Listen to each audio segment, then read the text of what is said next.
Welcome to SVG-TV News for Tuesday, February 15, 2022. I am Rochelle Batiste with the details. But just before we begin, we would like to make a correction to the leading story carried last evening in reference to an announcement made by Prime Minister Dr. Ralph Gonsalves at the flag-raising ceremony in Dubai to celebrate SVG's National Day at Expo Dubai 2020. The Prime Minister announced that SVG will establish a diplomatic mission in Dubai and not diplomatic relations with Dubai, as was stated. Dubai is part of the United Arab Emirates, which SVG established diplomatic ties with on February 20th, 2009. We sincerely apologize for the misinterpretation. And moving on now to the details. The baseline assessment study of the fisheries sector will benefit many families in SVG. So said Minister of Agriculture, Forestry, Fisheries, Rural Transformation, Industry and Labour, Saboto Caesar, who was at the time addressing Monday's launch of the study, which is funded by the SVG Environment Fund and the Blue Foundation project. Many conversations taking place about production, productivity and conservation. And the many families that would benefit from this baseline assessment, they cannot be housed in this room. The young child in Port Elizabeth, the young man with his little dinghy over in Myro or in Union Island, seeking to participate in a community, parents are fishers, and they want to continue in the trade. We have to ensure that what we do as policymakers will protect the future for generations to come. With the Argyle International Airport creating a gateway to international markets, Minister Caesar said they are going to see an exponential growth in the fisheries sector and private sector investments. Establish a public-private partnership for all of the landside facilities in Oya, in Kialiakwa, Kingstown, Barley, and Chateaubelair has come on to the table. Beckway, Canawan and Union Island.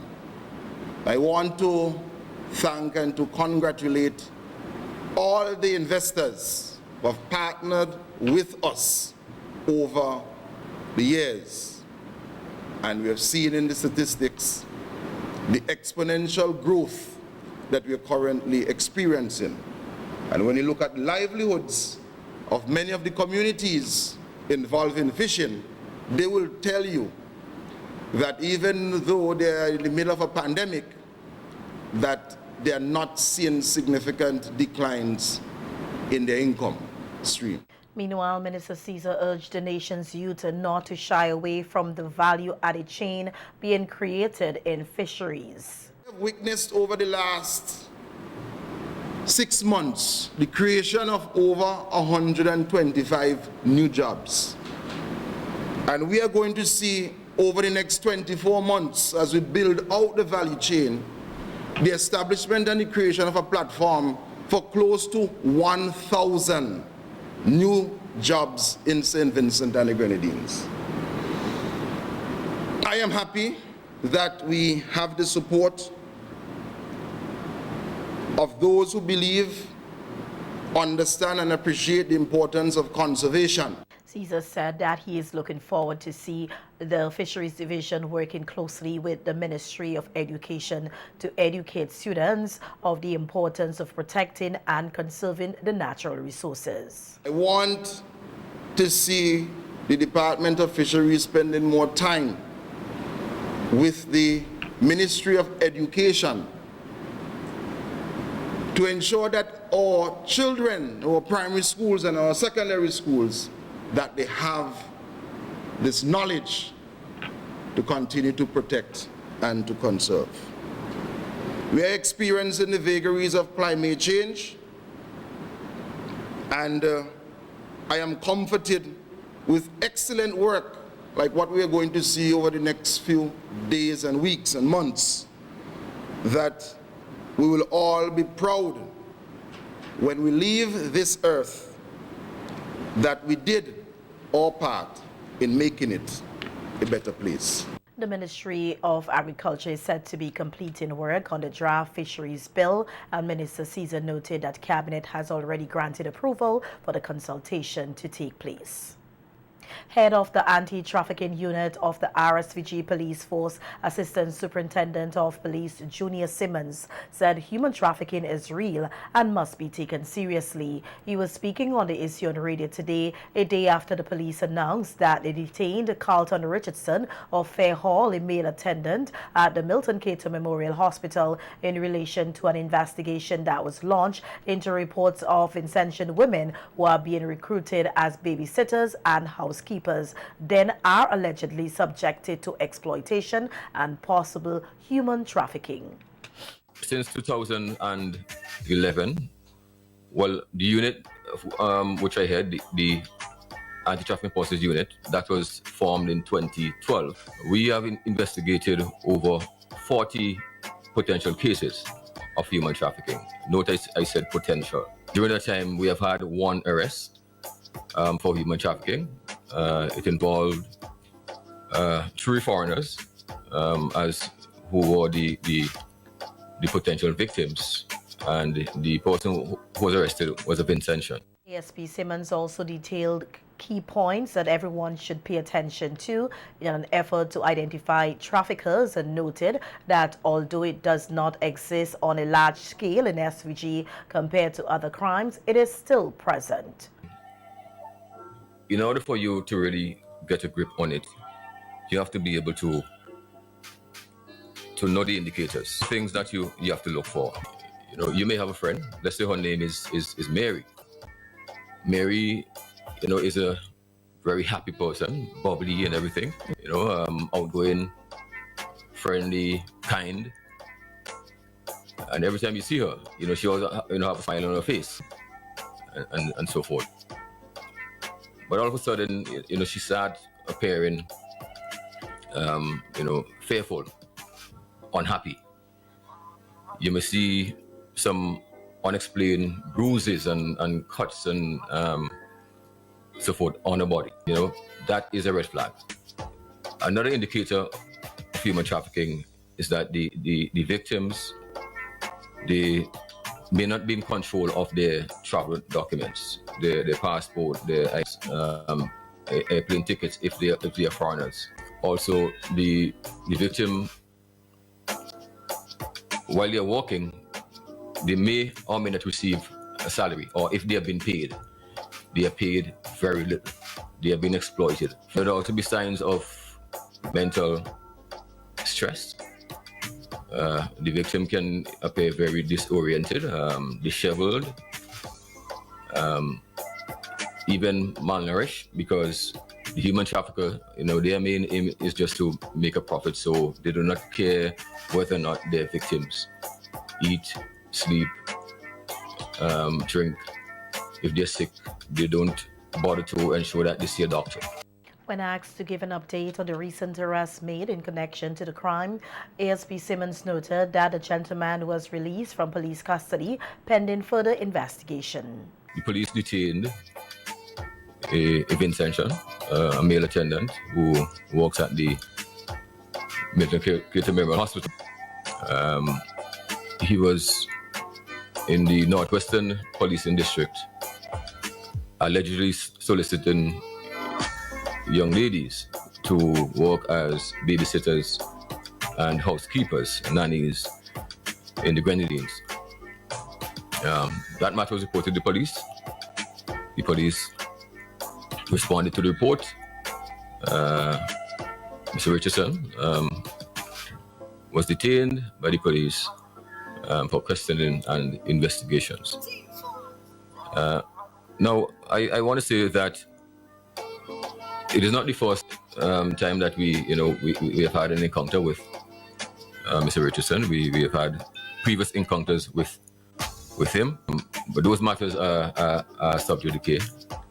I must say that he He was released from police custody pending further investigations. Representatives from the Federal Bureau of Investigations, the FBI, on Thursday, January 20th, 2022, returned stolen Vincentian artifacts to SVG's embassy in Washington, D.C. in the USA.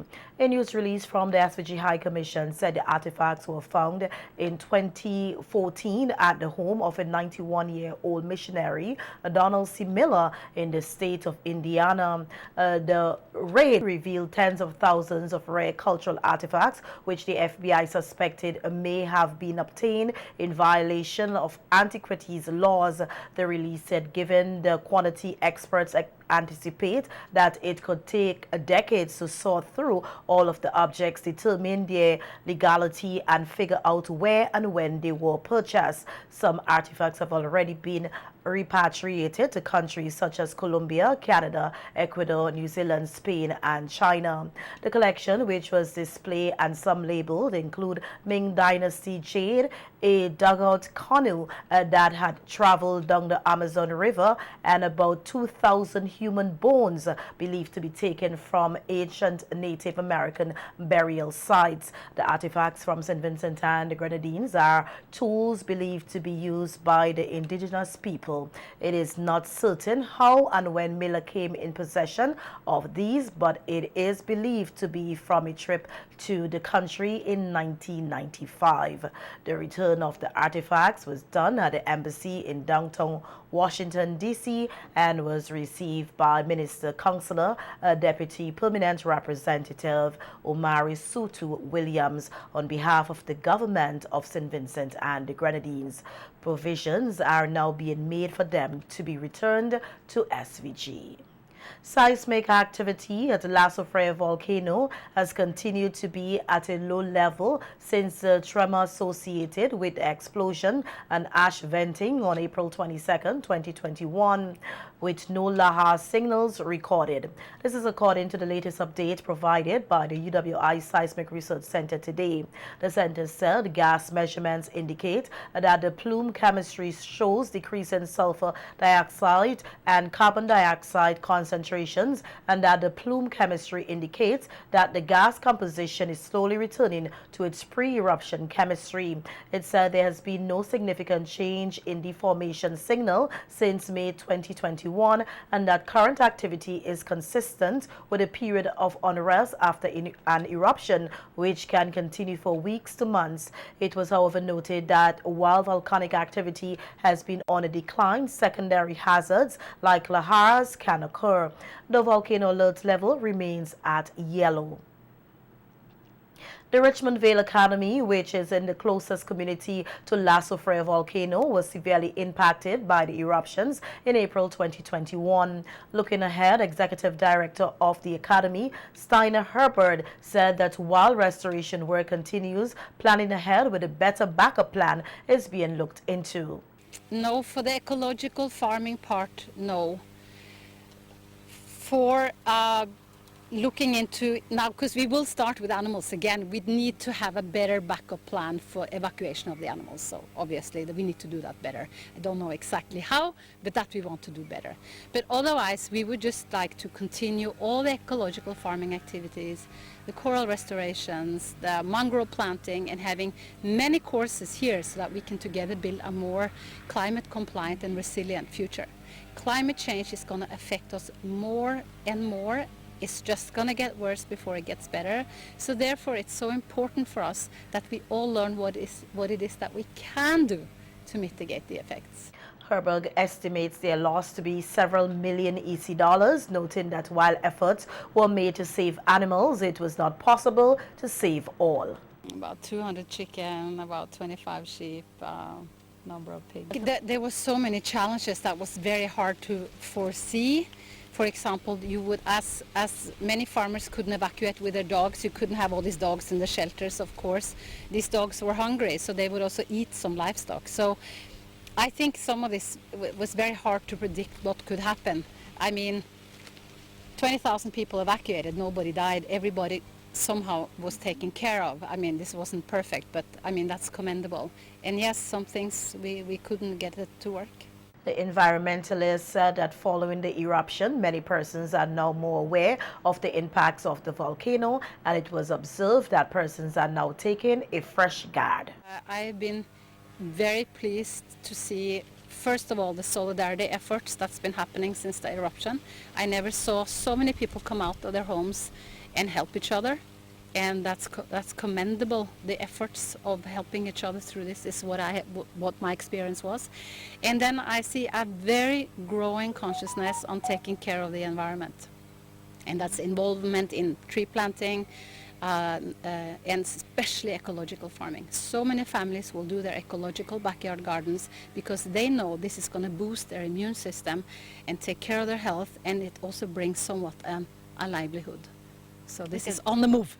The SVG Red Cross Community Resilience Project handed over a quantity of emergency response equipment to members of the Overland Magam Community Disaster Response Team, the CDRT. The handing over took place on Friday, February 11th in the Overland community. Members of the Overland Magam CDRT were on hand to receive the equipment valued at 6,000 EC dollars and which were handed over by the Director General of the SVG Red Cross, Dora James. The director encouraged the recipients to be good custodians of the equipment and wished the group well in its future endeavors. The 15-member strong CDRT received personal emergency equipment previously, and members were presented with the opportunity to be trained in emergency response. The core areas of training provided to the Overland Magam CDRTs to respond to community emergencies included, but is not limited to, shelter management, health in emergencies, fire and light search and rescue, psychosocial support, gender and child protection, and community engagement and responsibility. In some COVID-related news now, we hear that active COVID-19 cases in the SVG have dropped below the 3 digits at 98, with 3 new recoveries. The latest COVID-19 update provided by the Ministry of Health, Wellness and the Environment indicates on Monday, February 15, 2022, 9 new rapid antigen cases were recorded for the reporting period. 5 persons are hospitalized, all unvaccinated. 103 persons in SVG have died from COVID-19. To date, 66,644 COVID-19 vaccines have been administered. Former parliamentary representative for North Leeward, Roland Patel Matthews, is displeased with the operations of a quarry project at Richmond. Speaking at the NDP's 42nd convention on Sunday, Matthews, who lost the North Leeward seat in the 2020 general election to ULP's Carlos James, outlined the plans the NDP had for North Leeward, stating that the ULP administration hoodwinked the residents of North Leeward. Spotlights. We in the New Democratic Party propose for the people of North Leeward a cruise ship berth that would have changed the whole Leeward coast. They did not mention anything about the quarry until they got into power, and they hoodwink, disrespect the people of North Leeward by going to remove an entire mountain range that separates Richmond from Fisheries. It is a burning issue that we, the people of North Leeward, take seriously. And I know in the coming days, people are working together, and every effort will be made so that it can be halted until the people are satisfied that it can proceed.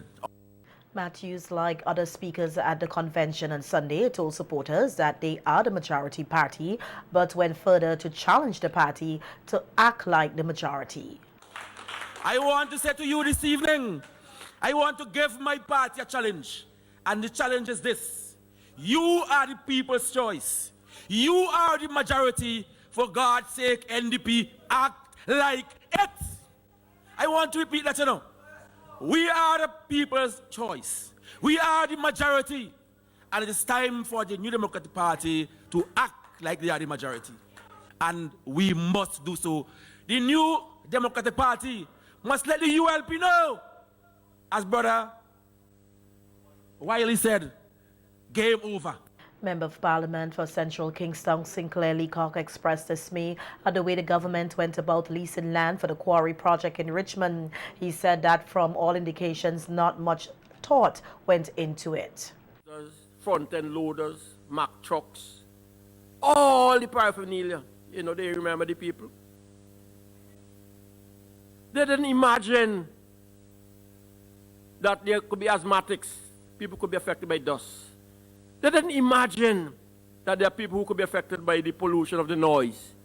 They didn't contemplate the contradiction between having a new vision for the development of St. Vincent and the Grenadines, as Patel said, of a ferry boat, and the effects that that project will have on the coastline, the water. They didn't care and still don't care about the people who call Trichy at the end of the line. And I want you to think of how they go through. The process is important. Leacock is also of the view that affected persons should benefit from the project for the same duration offered to the quarry company. You have to measure the people's economic well-being by the same measuring cup of the person who has 30 years. If he was going to benefit for the next 30 years from the rocks, they must benefit for the next 30 years from whatever they had in the soil. That has to be the calculation. Put them in the same place. But go further. Somebody said, no, what's for the goose and what's for the gander? How could in the one hand close down your own Vincent and Bigger Bigs with an $11 million of his money investment and be indifferent to him and to open with welcoming arms somebody from neighboring lands? I have no problems about us being all in the same economic space. And the signage for the Sir James Auditorium was unveiled at the NDP's convention on Sunday. The auditorium was used to host the 42nd convention, where for the first time Sir James was absent. Leader of the NDP, Dr. Godwin Friday, said that the party misses Sir James and noted that his legacy must live on. The building is a physical manifestation of the vision to create something good, magnificent, and lasting in the NDP that will stand the test of time, all for the benefit of our nation. Thank you, Sir James. We know you're watching. We miss you, but we know you will always be with us. And you will recall at his funeral, and as Colin mentioned, we dedicate this hall in his honor.